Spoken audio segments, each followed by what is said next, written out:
Next one, E, unexpected expense.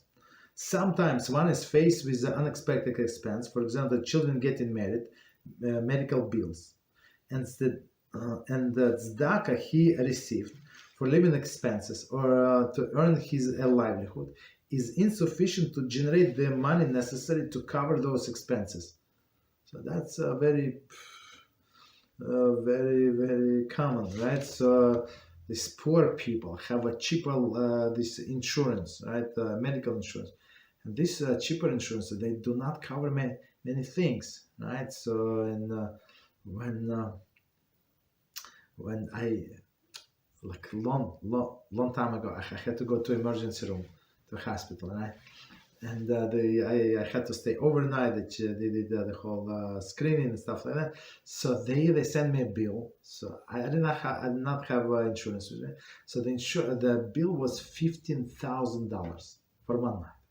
Of course, insurance did not pay, but I was interested, where did this $15,000 came from? And it was very simple. A doctor came to me, so he charged like $1,200, and he asked me how am I and stuff like that. Jewish doctor, spoke to me 3.5 minutes, right? And for one band-aid, right, whatever they did, they charged $5 for one band-aid.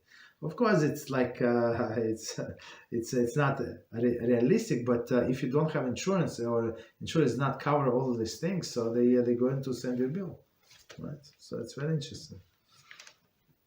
My insurance paid everything. I had to pay maybe I don't know how much, but minimum maybe $50 for the whole stay. But it's very interesting. But for band-aid, $5. In such a situation, one would be permitted to take more, right? Meaning these expenses, medical bills, or somebody getting married, right? To take more than what is required for the basic needs from tzedakah in order to help pay these individual expenses. So it's right.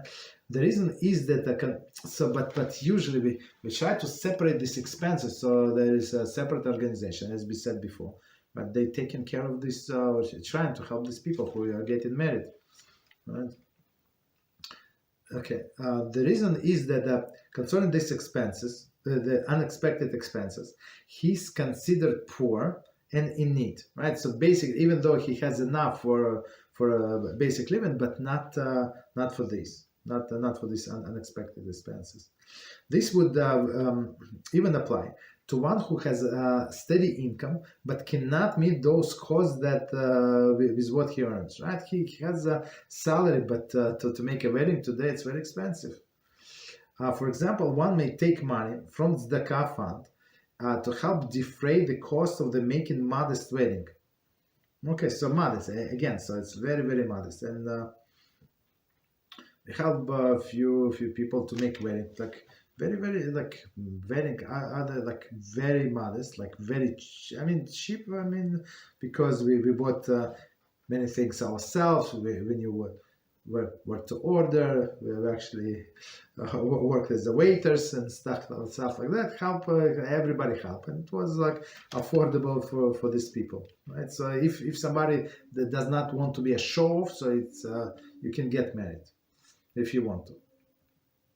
A Rabbi should be consulted to determine whether or not he should borrow the money from Gmach, right, instead of taking tzedakah.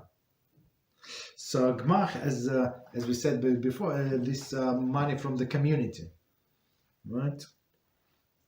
Meaning that you would be obligated to return, right? Of course, without interest. Of course, we don't charge interest, but it's better than from the bank. So if you borrow from the credit card or whatever, so they charge maybe even 15, 17%, 20%. I don't know how much they charge in the credit card. It's killer, right?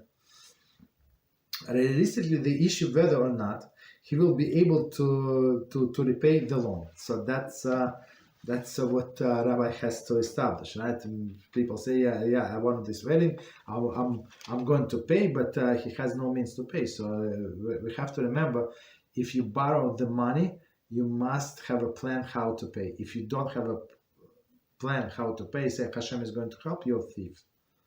Right? Okay.